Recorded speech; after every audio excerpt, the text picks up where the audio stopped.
All right, folks, we are back. Hello, hello, hello, world. We are back in it again.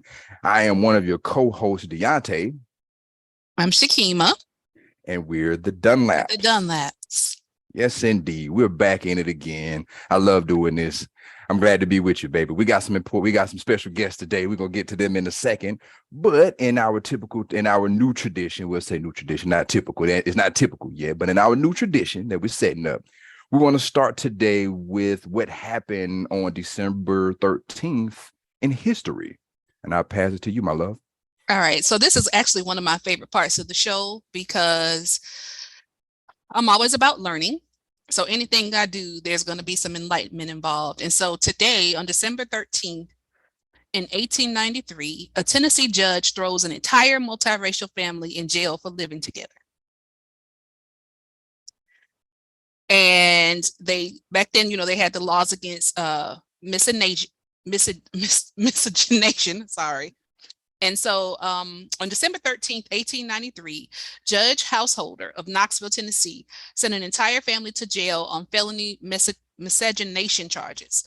Setting a bond at $500, he jailed a black man named Jim McFarland and his mother, Miss McFarland, a black woman, Henry Whitehead, a black man, Harriet Smith. I think they had those two names transposed on their website, who newspapers and local authorities reported as a white woman, and her children from prior relationships with white men, Lydia Smith and John Smith. At the time of the arrest, the multi-generational family lived in the same household. The court's order left a young child at home without a caregiver. The family spent over a month in jail before facing trial in January. Newspapers at the time noted that Miss Smith had reported to them with shameless candor that she was actually a black woman, while her mother was white. Her father was a light-skinned black man, and that she had never pretended to be white. Local news speculated further that since Miss Smith's children had white fathers, those children living with black men and women might violate the miscegenation codes as written, even should the taint of Negro blood be traced to the remote degree claimed. Local media praised Squire Householder's actions, reporting that he came to the rescue of the community by, quote, starting a war on the crime of miscegenation. The white community in Knoxville universally commended the judge's decision to incarcerate the family. White citizens viewed the case as an opportunity to expand the reach of a state law criminalizing relationships between black and white people. While Tennessee law classified interracial marriage as a felony, at the time of the family's arrest, no state Supreme Court decision addressed whether interracial cohabitation was a felony or a misdemeanor. The press and the courts hoped to eliminate interracial relationships entirely by terrorizing interracial couples with the threat of extreme punishment. As the Knoxville Sentinel wrote, there is no crime so common in Knoxville as white people living together with black people. And that is we fixed that because it's probably something else in the original. And to make the matter more revolting, it generally happens that it is a white woman living with a black man. These black men mistresses will soon abandon their loathsome relations when they find out that they must go to the penitentiary if they continue to live together. Ultimately, a month after her arrest, Miss Smith was tried before a jury that determined that she was of colored stock and acquitted her and Henry Whitehead of miscegenation. However, the jury still convicted them both of lewdness for living together, and they were each sentenced to 11 months in the workhouse. The cases against her children were dropped by the prosecutor after the verdict. And that was on December 13th, Knoxville, Tennessee in 1893. What say y'all? Wow. That's crazy, but not surprising. Right. Yeah. Crazy, but not surprising. Yeah, crazy, but not surprising. And I think it just goes to show you that, there are families and people of color still dealing with that today.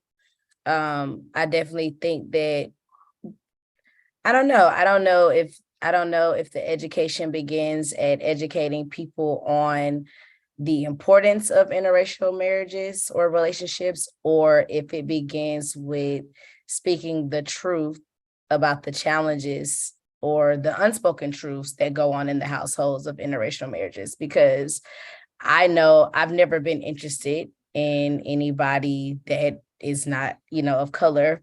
However, I know that is married into the family.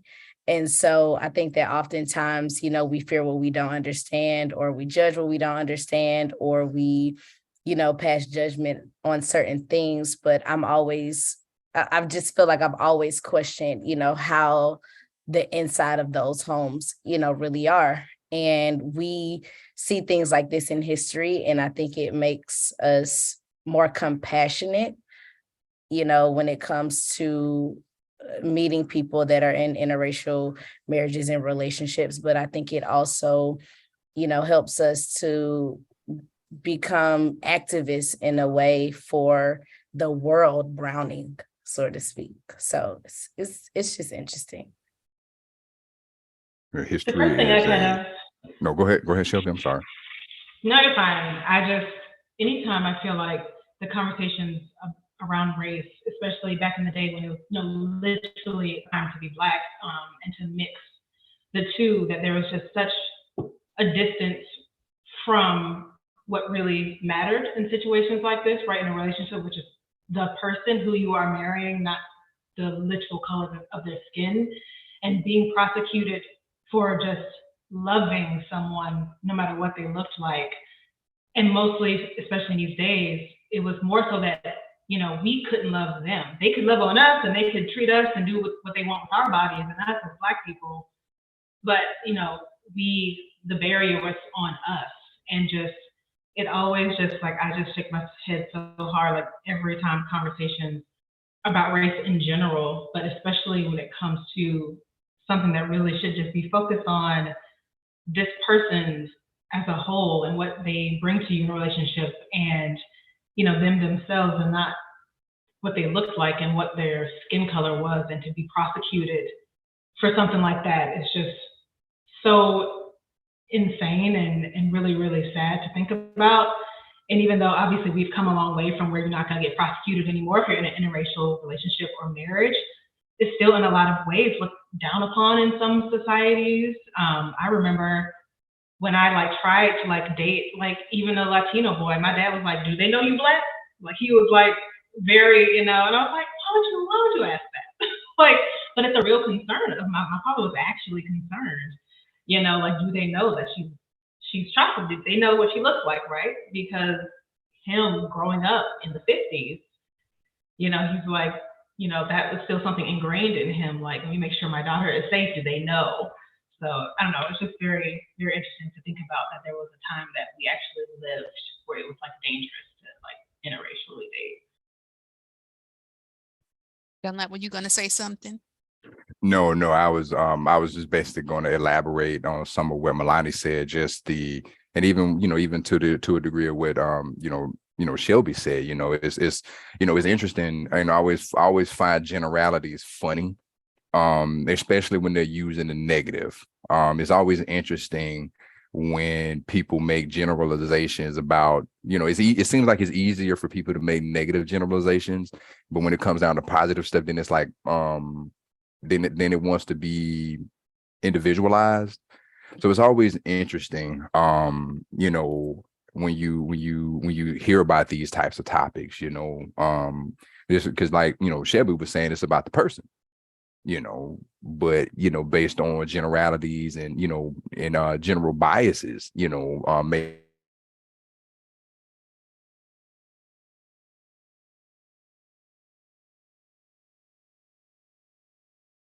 Come back to us, Dunlap.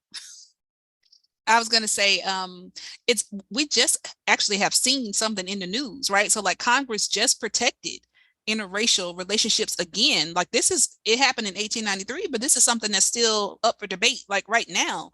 And, you know, regardless of how we think that things have changed, there's still something going on with a group of people, a segment of this population, of the American population, that really, really struggles with the idea of just allowing people to love whoever they want to love, right?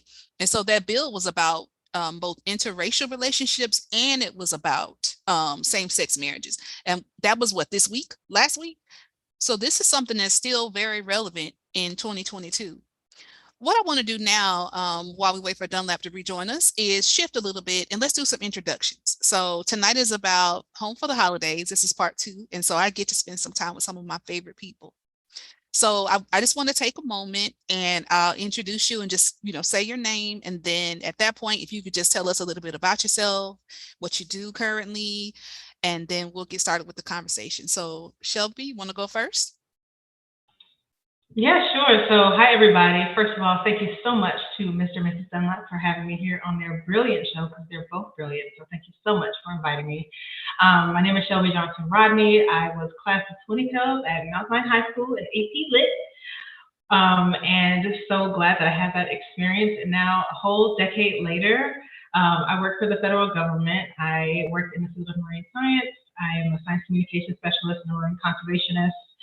And it's something that I've literally wanted to do since I was like 10. And so to be this age and actually made it happen for myself all the way from the streets of Clayco is just, just really, sometimes I just be like, whoa, you really made that happen. And it's educators like Mrs. Dunlap that really pushed us to look beyond our purview of where we lived, and really believe in ourselves and exposed us to so much. And I think that really just helped me not put myself in a box when I left high school and I left Mount Zion. So yeah, here I am today. So glad to be here.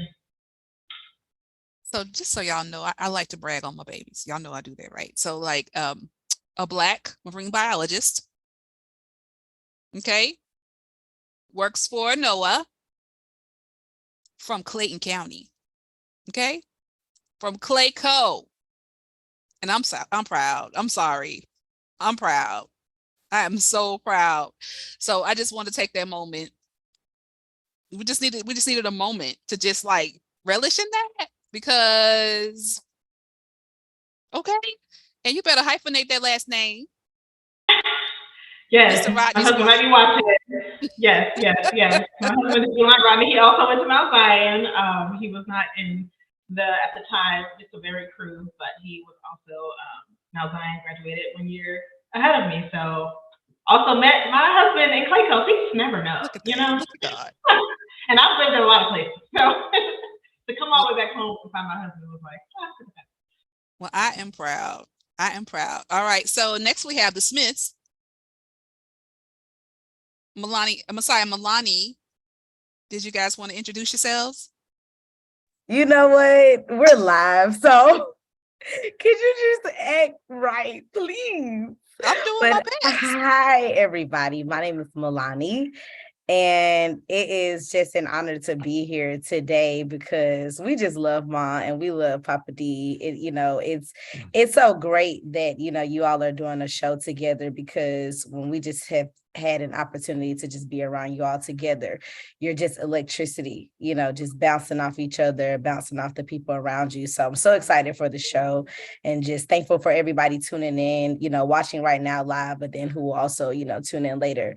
So yes, like Shellby, part of that Room 110 crew. I graduated in 2013, but I had the amazing luxury of having Mom for 2 years. So Blim's hair, I'm a 2-year baby, okay? But no, it's great. I am currently, just walking in the path of really just becoming and being the I am, a motivational speaker. I actually leave later tonight to go to Miami because I did a competition here in Atlanta, one here in Atlanta out of about 700 people, and it's narrowed down to 150 people across the globe that they did the competition in. And so I'm leaving tonight to go to that. And, 10 years removed from the class, it is still the lessons and the projects and the books and everything that we learned in that class that is now allowing me to really just step out on faith and go to schools and churches and community centers and family gatherings and really just preach being light. And the importance of wisdom, the importance of being educated. And I get to do that. I think for so long, I was nervous that talking, right, and building a community could really fund my life. And so I tried to do all of these other things in sports and entertainment, and those things have been fun for me, but I didn't feel fulfilled. I did not feel like I was walking in purpose. And so now just getting to that point in my life where I want to walk boldly and fully in purpose. And it's here and I appreciate it and I love it. So that's just a little bit of what I'm doing. I'm so proud of you. And that was such a very modest description of the work that you do. Yes, thank you. So we're going to come back to that because I don't think you did justice for the work that you do. All right, now on to your significant other. Hey, son. Hey, how you doing, Mom? My name is Masai. Trying to think of, y'all gave such great introductions. I'm not sure. I really didn't wasn't planning on doing We're just glad you're here. You'll come up with it. You'll come up. Masai is brilliant. He's like our resident genius. So sometimes, when we have that genius, sometimes there's a little bit of I don't know, like just be you, right? You don't have to, it doesn't have to be perfect. We're here, we love you. This is a safe space. So listen, I ride hard for you. I ride hard for you. So absolutely, it's not even that. I was just more so not even trying to focus on myself, just get back into the conversation. I was really into the conversation. I had questions and stuff, but my own. Okay. I'm not the one to put the spotlight on me like Look that. at it. I'm here though. Look at her. Introduction, thanks. Yes. Well, welcome to Smiths. Hi, thanks. We're glad to have y'all tonight. All right, Daddy Dunlap. I am back. Okay, what's up? The technology. That's your stuff though, right? Yeah, I know, right? It's an interesting segue into what I was about to say before my technology just clocked out on me. But you know how it goes. I do this every day, so I'm used to the temperamental nature of technology. But what I was going to do is my version of today in history from a technology perspective, talk about what technology came into fruition this day years past. So let's see what we found. So I pulled something from this day in techhistory.com, and what they're saying happened on December 13th, 1962 was the launching of the Relay 1 active repeater communication satellite. December 13th, 1962, NASA launches the active repeater communication satellite Relay 1 from Cape Canaveral.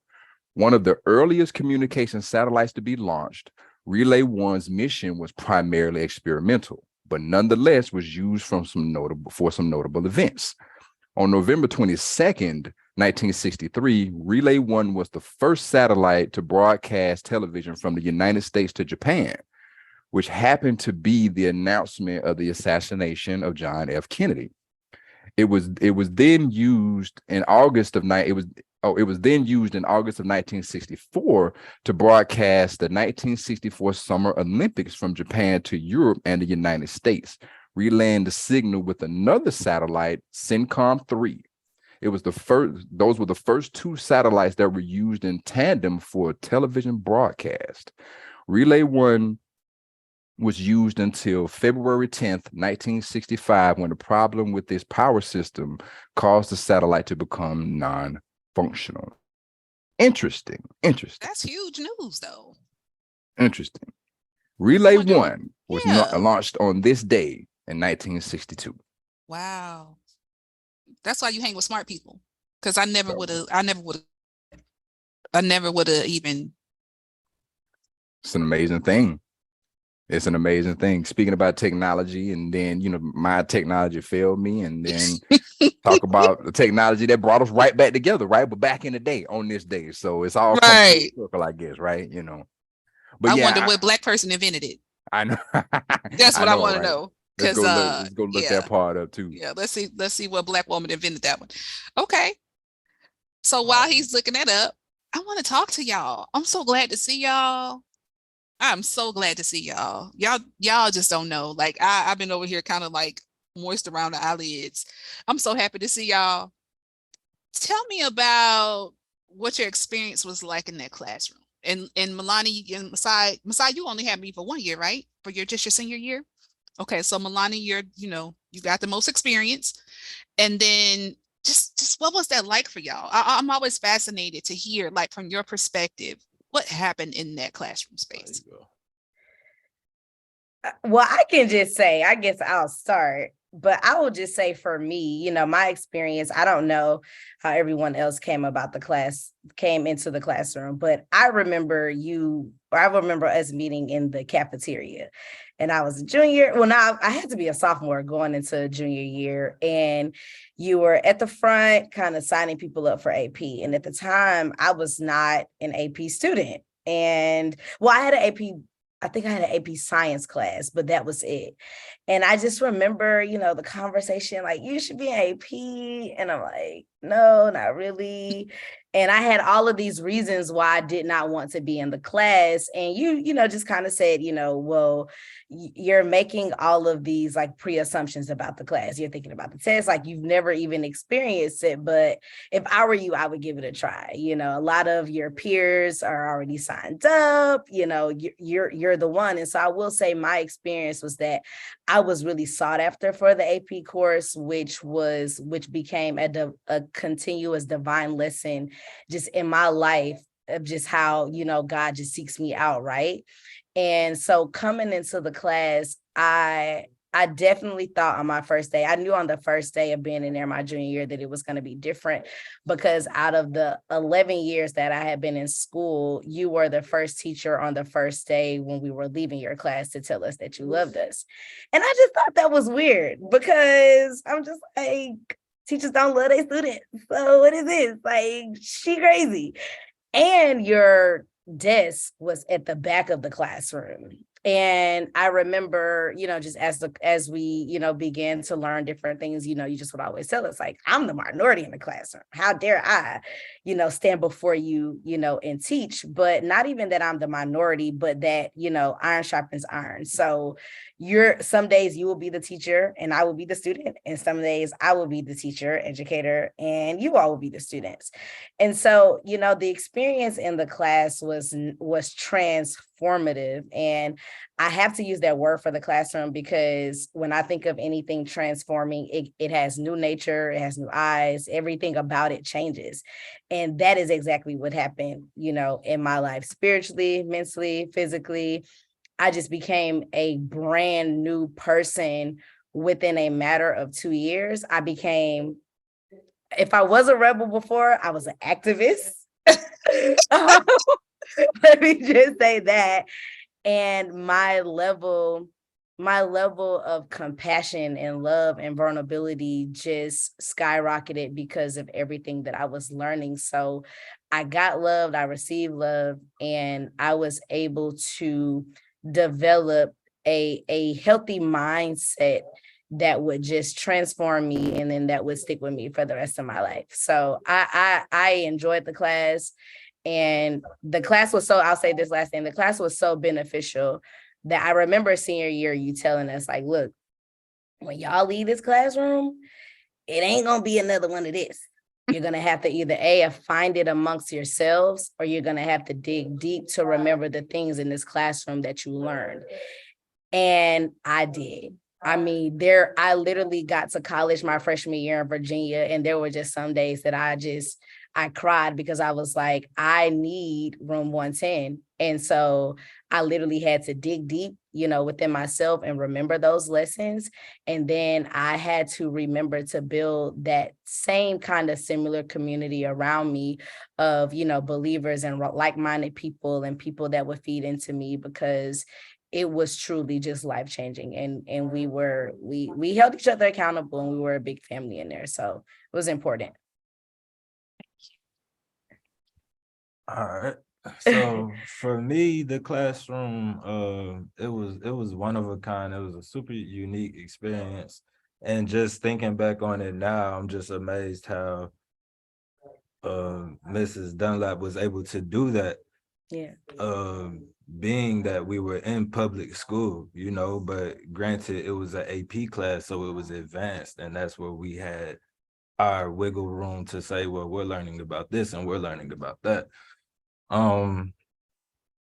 it was never like if I showed up without my homework, it was an alternative to it. Like it wasn't like, oh, zero, you failed. Like she wasn't trying to, you got Don't those talk about teachers it. that's trying to fail you, that's trying to zero you out the game. And you just like, like it's different learning styles. So she will always have an alternative solution if what she was presenting up front wasn't clicking for you. So she will adjust her learning style. Eye-opening, you got to see the human side of everybody. Them kids learned how to be vulnerable. Like you learned like these life lessons that's not taught in school, that's not a part of the curriculum, but that makes you a better human being. And learning compassion for sure, compassion for everybody, like and love for yourself as well, and searching for our own history, even though the majority of it has been hidden from us, so to speak. Thank you, Masai. And you guys, your class was so special to me because I held on as long as I could. And I said, when y'all are done, I'm done. Like it was, and I was so just blessed to be able to call your names at graduation. So that was like the icing on the cake for us, that you guys, yeah. Shellby Pooh, ready? Yeah, for sure. I definitely agree with Malani when I say that the class was transformative. For me, I feel like Room 110 challenged me to look at how I learn about things, right? There's a very strict way in how the system and how the government controls how students learn right in school, right? And I think that's why there was also like this aura of like rebel-ish, like around Miss, no, for real. And I remember like everybody being like up in arms when she came into Mount Zion because she was like completely automatically from the jump trying to do things differently. And people don't like different, right? And I just remember having all of this just buzz around this class and this new educator who came into the school, and she definitely shook things up, and I loved it. And I think so much of us loved it, and we needed it so badly. And I think Room 110 really taught me to step out of the book and into the world, step out of the theoretical and into the applied. And I don't think a lot of classes try to do that to the extent that Mrs. Dunlap did that. And I'll tell you what did it for me. I cannot remember for the life of me the name of that older white man who was like from Denmark or something that came. Jacob Holt. Woo! Yeah. Yes, Shellby. Yeah. Lord. From Denmark. Look. Yes. I have those pictures too. I have that card still to this day. I got that man card. I was like 17. Which was the card, but I got this thing. I was like, oh, she's about that life. Like, we're going to get in trouble. We're going to get in trouble. But like, we were so excited. And I think all of us left changed that day because just to, like I said, just stepping out of that theoretical and into that applied, having this man come in and share with us, what he had done and, Mrs. Dunlap connecting that to what we were learning at the time in the class was just like, what educator does this? What teacher? Hold on now. What's going on? Who is she? And it was just, and I think that did it for me. I was like, look, let me sit up and pay attention and all the things because I'm about to be blessed with some knowledge that I probably will not get again.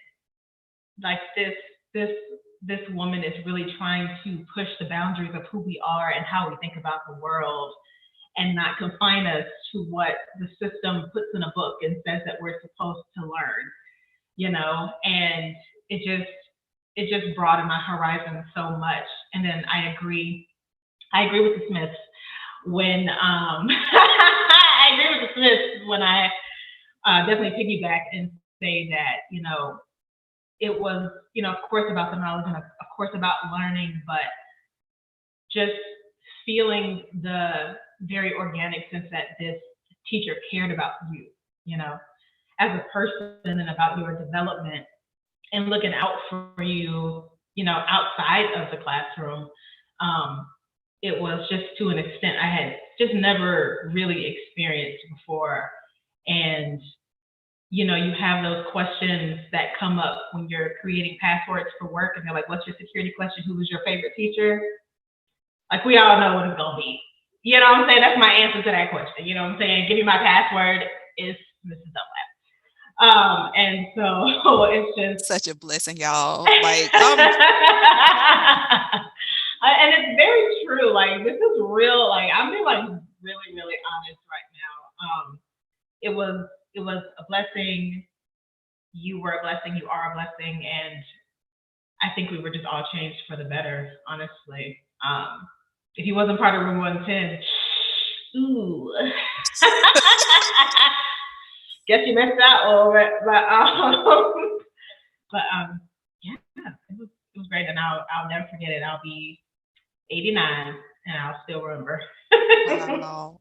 Y'all, that is such a blessing. And I put, for those of you who are watching the live on Facebook, I put the name of the Danish artist that came to see us. His name is Jacob Holt, and he came twice. I put the website link for his photo documentary.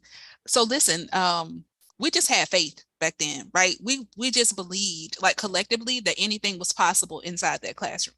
And I remember one day, just, we would have like 1,000 tabs open on the computer, and we would constantly be like looking for stuff, right? Like, I would have them on my computer, they would have it on their computer. And one day I stumbled across Jacob Holt's stuff. And so I said, y'all, look at this. And we were looking at it. And I said, do y'all want to meet this man? And we didn't know him from anybody, right? We didn't know him from anybody. And they were like, yeah. So I sent him an email. And I just said, like, hey, I just wanted you to know that, I'm a teacher. And I told him where we were. And I said, I have a room full of young Black geniuses watching your work. And I said, if you're ever in our area, we would love to meet with you. Okay, we sent it. About like 2 hours later, this man wrote back and was like, oh my God, I cannot believe, like, you're where? And you teach what? And you're looking at my stuff? And he said, my daughter is coming to the States for college, and I'm going to be dropping her off. And he said, she's going to UNC in Chapel Hill, and I will drive to Atlanta to meet you and your students when I come to the States. He came to see us, and he spent the day with us talking about his work. And then the following year, he reached out to me and said, hey, I saw you and your students last year. I'm coming back to Atlanta, and I'm going to meet with some of my old colleagues who are also activists. Can we come visit your kids? So we saw him twice. And I'm just like, I mean, y'all, there was literally so many miracles that took place in that space. And I know that when I share, that journey with people, sometimes they're like, yeah, she's making it up. Or like, no, it couldn't have been all that. Like, or those kids couldn't have done all that. Or you can't be that kind of teacher. Like, people really think I'm making this stuff up when I talk about y'all. But it was really God. It was like a lot of belief, a lot of intentionality. And it was just really a testimony to what can happen when you have people on one accord, right? Like, when you have people who don't have any fears, like, y'all, we were fearless. There were things that tried to cause us fear and cause us harm. But yeah, it was just amazing. And I remember Malani, your class saw James DeWolf Perry. He came and talked to y'all about American Pictures. That was your group, right? So like, you guys had another somebody famous come and talk to y'all. So, and Lupe. Masai was just saying that, but I remember y'all did that, go like, meet Lupe. yeah, we met him. We did Twitter, like, we blew up his Twitter, like, yeah, it was just unbelievable. Yes. when I tell people that I taught English using dang, I missed that. You did. Yeah, that's amazing. And actually, I just saw something yesterday that says he's going to be teaching at MIT.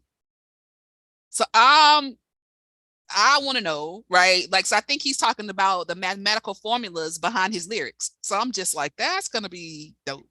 Mine's so ironic that you say that, because when I saw it, I DM'd and messaged like, is the class going to be offered online? Because I'm like, it looks like an extra type of course. It looks like one of those courses where if you major in this and minor in this, you can take this as a side course.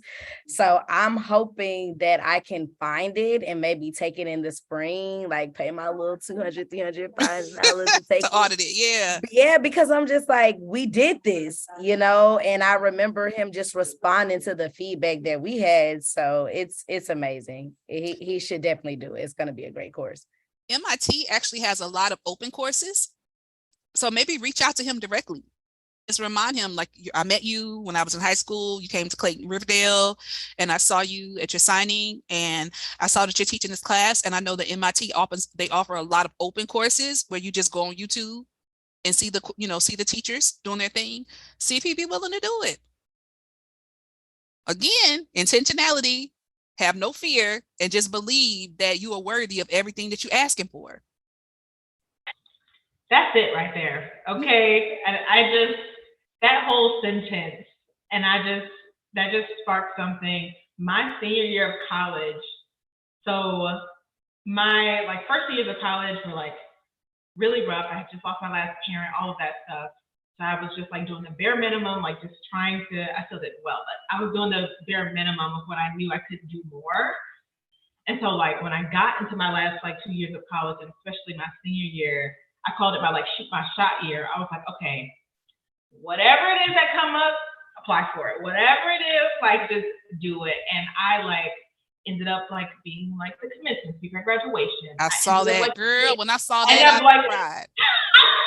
When I tell you this stuff, and I said, no way. I said, no way they're gonna. I said, ain't no way. My baby graduated from the University of Miami, right? Went down there. Your mother died in 9th grade.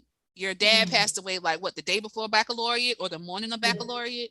The day before graduation. Went from Clayton County to University of Miami and ended up giving the commencement speech. When I saw you on the stage with your cap and listen. Look, me too. I was but I just was it was my year of no fear. Yeah. I was there's nothing worse that can happen to you, girl. You might as well just do it. And so I was we had this thing at school that was called Senior Spotlight, and you would win this super expensive GoPro, and I always wanted a GoPro because I wanted to do marine biology and stuff. I applied for that, got that. I was maybe they want me to be the commencement speaker. So I threw my name in the hat, got that. I was what is going on? That's it. And I was just that is so real, and it definitely can be easier said than done.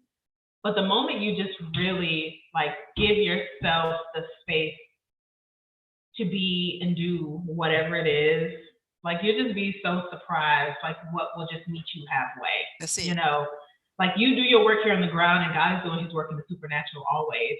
And it was just wild. And that no fear, look, and it's it's easier said than done, and I don't do it all the time, but that just struck me because, and to get that in this classroom when we were in 110, that's just stuff students should just be taught, don't limit yourself and don't count yourself out, all of these things. And I don't know, it's just so real. That just sparked something in me because I just remember just being we just just be blind to the doubt and the fear and just do whatever. There's nothing worse that can happen to you, girl.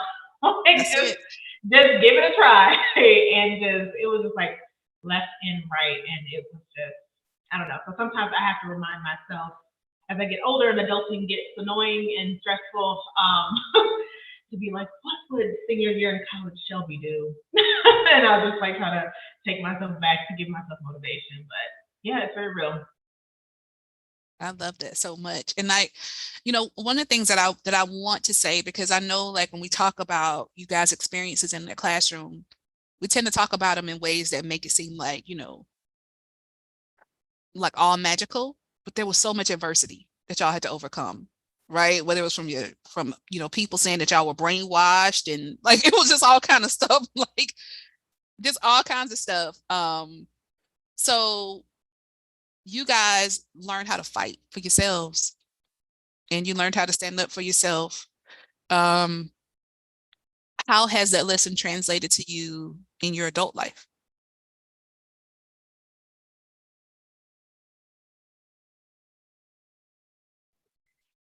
I'm gonna let you go, Malani, and significant.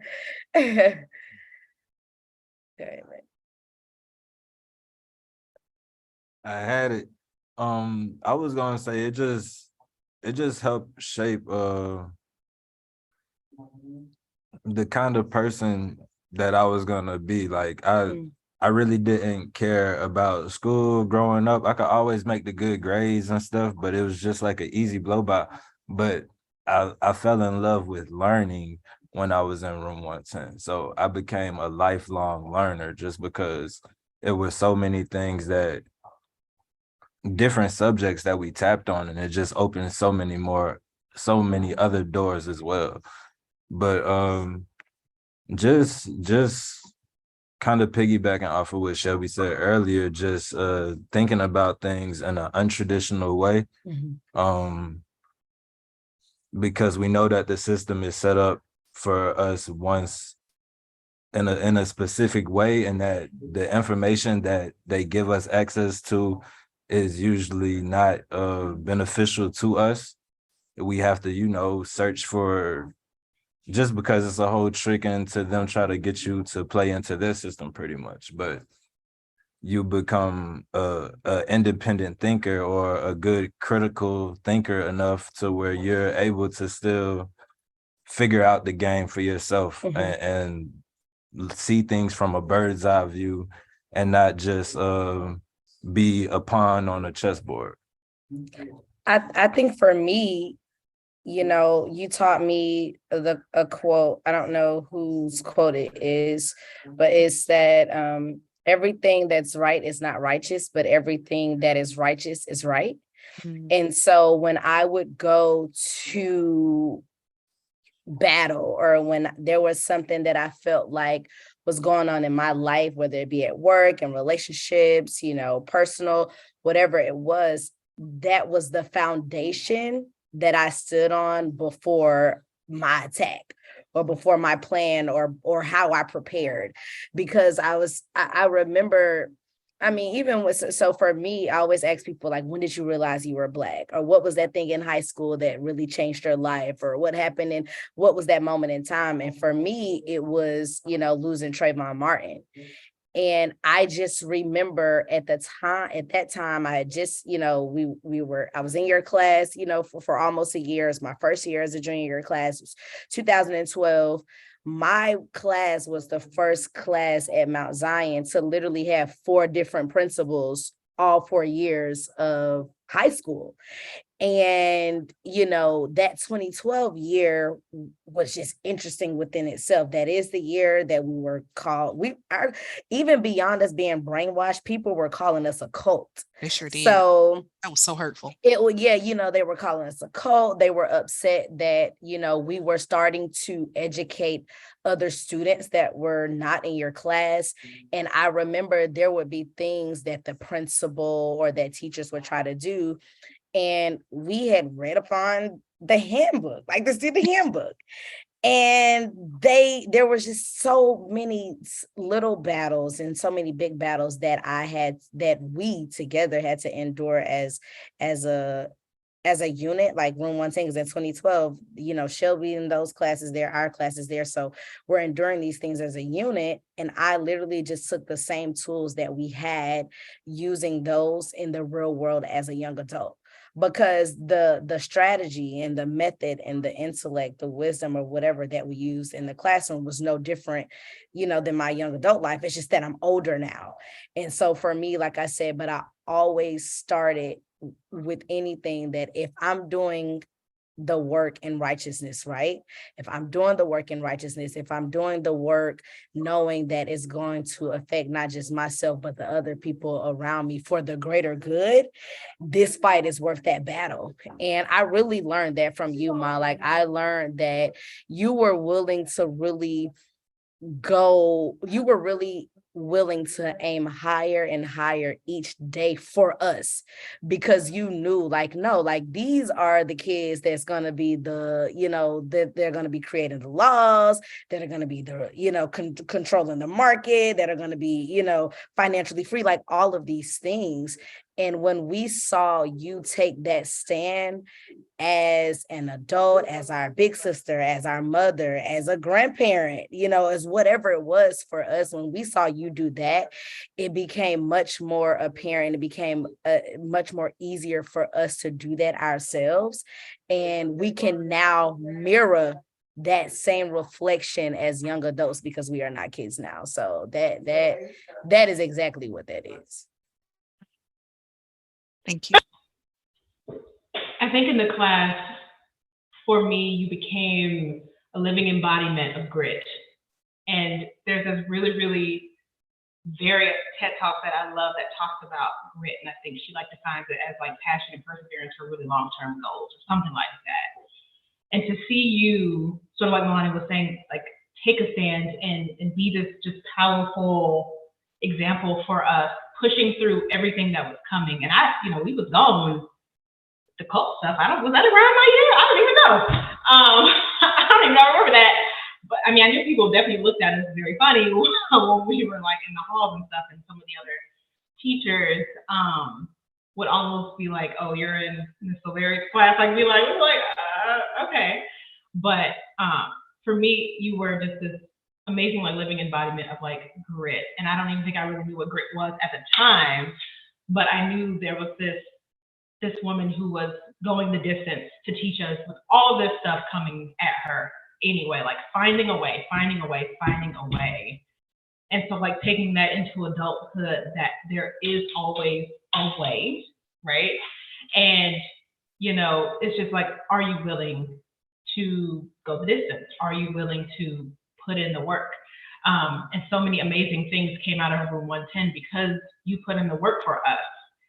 And so just wanting to carry that into, adulthood, for obviously my own goals and dreams, or even if I'm trying to help someone else or help folks in my family, whatever, just remembering grit, keeping grit in my pocket to just go the distance when it's worth it to go the distance. And we were worth it for you to go the distance. And I think that was just a first example of that before I even really knew what grit was. Yeah.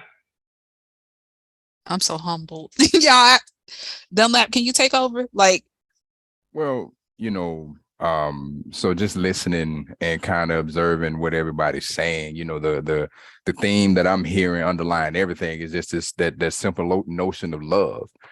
One thing I've learned in my life is that when you move in the space of love, it's interesting what moves with you. It's interesting how, because we're always taught that negativity is the thing that negativity spreads so easily, but love spreads just as easily as well. It's just you got to look for it in the right place. And and when you combine, because when you do things in love, especially when you're involved with another person, this is not even romantic love. This is just love as a general concept. You open up the space, you enable things to happen. You enable people to grow. You enable yourself to grow because you're not moving in fear. Love expands, fear contracts. And when you combine love with authenticity, and then the authenticity with purpose, because I'm listening to what you all are telling me. You on the one hand, you have this room full of love, and then you have this really authentic perspective in terms of what is seen in the world and what needs to happen.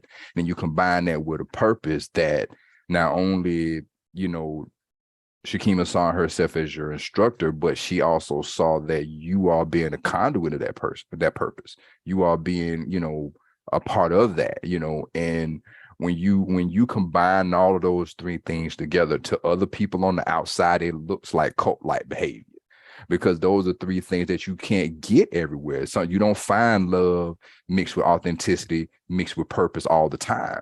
But when you do, things happen. Movements happen. Though this is where movements are based off of, is those three basic principles. You enable, You have a real place where you're coming from, and you have a direct goal that you're aiming towards, and you have purpose. You have a reason behind, you have a why behind your why. You have your core belief system. And when you are vulnerable to people, and when you are willing to show that to others, it gives them permission to do the same. And when you have a bunch of people all doing the same thing, what do you have? You have what you call a movement. You get called things like cult-like. You get called, you get all of these stigmas put on you because they think you're doing something magic or something out of the ordinary, when it's really not that complex. If you're real with it, if your heart is open, and if you move with purpose and intent, like I heard intentionality come up. I think intentionality and purpose are, they can be one and the same. I think, purpose is a state of being. I think intentionality is purpose in action. And when you have your purpose and you're moving in that purpose every single day, it enables others to do the same. When you're not hoarding your information, but you're giving information, when you're offering people more, when you're offering, especially young folks, when you're offering young people more information. Because I remember when I was in school, I didn't have anybody willing to teach me anything that was outside of a book. It was I may have one or two teachers that taught me anything outside of what was in that textbook. And it wasn't a whole lot of love in that classroom. It was either you got it or you didn't. You either graduate or you didn't, and that's not to say that I didn't have, I have a favorite teacher in my high school career. And he was the first person that ever really told me that I could do something. And he was one of the first people that celebrated the success for me, slapped me on my back and said, "Boy, I told you could do it." And he was also one of my only male teachers. And if he's watching, he knows who he is. I ain't gonna put him on blast. But anybody that graduated with me, anybody that graduated in my class, I'm pretty sure y'all know who I'm talking about. But I was abysmally failing the class. I'm a math guy, and I was failing geometry. And he was like, "Nah, I'm gonna give you a chance, man. I'm not," because I didn't. I was like, "Yeah, it's." Everybody else said it was hard, so I'm just going. I'm a moron. I'm a kid, right? And he gave me every opportunity I could. And I'm one of those people that if you give me opportunity, I'm gonna take it. And of course I took it. And I was able to really, really turn things around. And he was one of the first people, particularly outside of the family, outside of my mom, that actually said, I told you. I told you you can do it. And that changed my whole trajectory on how I saw myself, So it's amazing at how just a little bit of love, it enables you to become, when people hoard information from you, and I'm not going to tell you this because you might become dangerous to me. You might become a threat. And that's people acting out of fear. And so what I'm hearing and what I've heard is that love was palpable. When that love was mixed with intention, that intention was met with authenticity. So you knew you were dealing with a real person. This person wasn't coming just with fluff. This person really was who they said they were, and would, draw down if push came to shove. You knew who to mess with, you knew who not to, and when, like I said, when you combine those things together, you come up, you not only do you come up with a dynamite combination, but you create a movement. You inspire people to do more than they ever aspire to. And so that's what I've heard. That's been the common thread that I've been listening to and seeing woven into the story of you all's experience together, and just looking at the doors that was able to open. Because again, you move in love. When you move in love, genuine people who move in love themselves also do the same. I'll say this about, an MC. I highly regard and respect Lupe as an MC and as an individual. And, for someone to get to that level to where they're offering the mathematics of what they do as a craft. I'm an MC myself, and I know what goes into perfecting that craft. And there's not too many people that's willing to share that secret, but because he knows that somebody else has a message out there. And if he can help that person towards that message, how they say that message, and how they can put it to get the right people to listen. I have to salute them, because I'm like, hey, as a fellow MC, I tilt my hat. You giving your secrets, and to be able to share that with the world is something else. And I think that comes from a tremendous place of love to be able to share. So I'll say that, and I get off my soapbox. Because I want you to. Can you share one of your since we on here? Share One of your creations. Oh no, no, No. no. And Dad say not the secret song. Not this time. Not this time. I'm Okay. not saying never. I'm saying this time. Y'all should I got hear his I series. got some ideas on that for some maybe some future future All right. sit-downs, future conversations, you know. All right. Now I'm not ready. Yeah, I got some things I want to do that I'm not ready to be released to the public yet. So You're so messy. Okay. We'll be waiting. We'll be waiting. now that I know I got your attention. You're so silly. I get the shrimp on the Barbie. Y'all, this has been so good for me. And before I go, hold on, Mom. Masai wanted to say something really quick. What you got, son? I was just thinking back, like I remember us being in class after school closed, like we would just stay around and we would kick it. And that was just so unusual, but you just created, you know, that safe space that just a space where everybody could come to, you feel me? Like even they would send the baddest kids to your classroom and you feel me? They'd just be chilling when they in there. They'd be learning something, you know, like I remember that happening so many times. And it's just because the overall work what you was doing, like words can't put it into description of the power that you really that you really had in there, and like what you was the power of your teaching. And just like and I would just say, you know, Dad, I appreciate you so much, because one of the things that I know me personally from my relationship with Ma was because she was just so authentic. She was so pure. And my frustration oftentimes in school, I could do any work. If you wanted me to be stupid, I would play stupid in the class. If you wanted me to be smart, I was gonna play up to whatever the expectation of the teacher was, right? And one of the things that really just drew me unto her was because she was not a liar.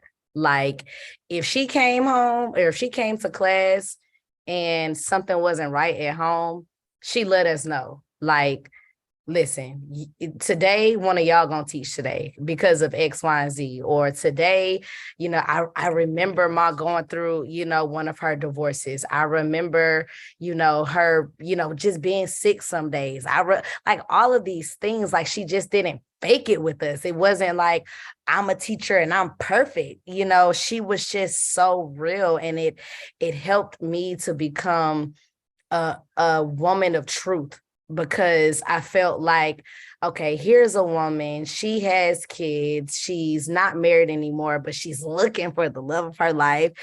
And I wanted to say that I love you so much, because when I first met you, you just pour, dump. Like you were not afraid to tell us about, you know, your past relationship. You were not afraid to talk to me about your mom and your siblings or whoever it was. And it's so honorable. I know a lot of times we don't honor transparency and truth, but it is so honorable to see your testimony and hear your testimony. And I just appreciate you for that, Dad, because Mom has been doing that. Is one of the things that I absolutely love about her. But to now, over the years, to have just gotten to know you, and in an instant, you like, oh, let me share something with you. And I'm like, okay, he about to go there. And it's just great. So I really love it. And that's a level of education and wisdom that you cannot teach. You just have to be it. And I appreciate that. You showed up every day through all that. Like you showed up. You wasn't just calling out, you know, like you was there as well. And you was still in that environment, even on the days when you gave us the microphone to teach the class, or, you know. And I just wanted to touch back on the subject real quick, because Malani does have to catch a flight. But as far as going back to that day in history you was talking about, where they locked up this multiracial family, And it's still going on today. And you see that they don't want to allow the people at the bottom of the border, and the conversation is build that wall. They don't want brown people coming in, but the talk on immigration is always about the brown people. The Caucasians have no problem flying in internationally, moving in over here, bringing their businesses over here. It's never a conversation about they're trying to take our jobs, only when it's, brown people. And that's just a distraction as well. But it's the control thing, right? So it's still like they don't want this black man and this white woman because like that's the end to their race. And that's why the fight is that deep. And that's why it was going on 200 years ago and it's still going on today, because scientifically the world has to brown. That's the only outcome, that as we mix and as we grow as a race and this love overcomes all that racism, the world is going to brown. And like they're going to lose their dominant foothold as the majority and all that. I find it so funny that every time I check, we're only 13% of the population. Like we never moved off that mark. So it just makes me think that maybe they're not telling the truth about that as well, because the world is going to brown, Yeah. Well, and I think that the secret behind those numbers is that they give so many people the opportunity to self-identify. So when given a choice, a lot of people don't identify as Black, right? Like, so just think about people who, like, you could be a Black person, but if you're not, like, if you come over from certain countries in Africa, you can self-identify as white, and that keeps the numbers growing, right? Or like you have people who are biracial who don't identify as Black. And so as we brown, then Blackness is not the default. Does that make sense? Like people get to decide how they want to be described, how they self-identify. And so that number may stay around 13%, because as people get a choice, they don't choose Black, So that, I think that has something to do with it. And again, numbers don't lie, but the people behind the numbers tell lies all day. So that's the truth, right? Like the numbers don't, but the people do. And data can absolutely be manipulated. So I'm glad that you brought that up. So y'all, we're at the close of tonight, and I know y'all. I'm gonna have y'all back on for something else. I just got to, but this was so good for my heart, y'all. Like, I'm so glad that I was able to close out 2022 like this with my babies and with my boo. Look at him. I love him, y'all. I love that man. So let me tell y'all a funny story before we close. And so, like, before I tell my funny story, I just want to say that check out our loctician, Sherry Walker. And if you're in the Austin and Houston area, she does all natural hair care. She's Prissy Styles Natural Hair Care. You can reach her at 346-203-6422. That's Prissy Styles Natural Hair Care, 346-203-6422. And you can find her on Facebook or IG at Prissy Styles Natural Hair and Braids. And I'm going to put that in the comments if you're watching the Facebook live stream. Thank you for hooking us up, Sherry. We got different hair. So like getting this stuff to lay down is just, she do miracles on this head. And you look good. Thank you. So shout out to Sherry. Yeah, Sherry's so awesome. Funny story. So Daddy Dunlap took me to his gym Christmas party. Y'all know I was the fattest thing in there, right? So everybody they was like, when you gonna come back? And they was looking at me like, is it fat girl fault? Is it fat girl fault? You can't come back to the gym. So shout out to Coach Randy and his wife Tessa for celebrating 10 years at Austin Kickboxing. Coach D and Mrs. D, we love y'all. We're proud of y'all. Dunlap, you want to close us out for tonight? Oh yeah, I can do that. That's easy. Well, I want to thank everybody that took some time tonight to listen to us, to engage in this conversation. We love doing this. This is an absolute joy for us to do every Tuesday. I want to thank our guests for showing up, being on time, showing up early, so we can kind of chop it up and get it organized before we jump into this thing. I want to thank my lovely, beautiful, excellent wife who brings it every single day. Thank you, baby, for doing this life with me. And again, thank you everybody who tuned in. Thank you to our esteemed guests. We thank you all for your time. Catch us the next. Are we broadcasting next week, or are we taking next week? Yes, we are. So all next week, We're talking to teachers. We're talking to former teachers who quit teaching, right? And we're going to talk about like what that was about. And we're also looking at teachers who are still in the profession, but they're ready to go. All right, that should be some good conversation. Good Mm-hmm. conversation. So tune in, check us out. Let's see what's going on. Put your ear to the street. Get in it with us with Dunlaps. Yeah, next Thank Tuesday, you, everybody. 6 p.m. Central. I'm Shekema. I'm Deante. And With we're the the Dunlaps. Dunlaps. Thank you, everybody. Yeah, have a good one. Thank y'all. Have a good night. Peace out.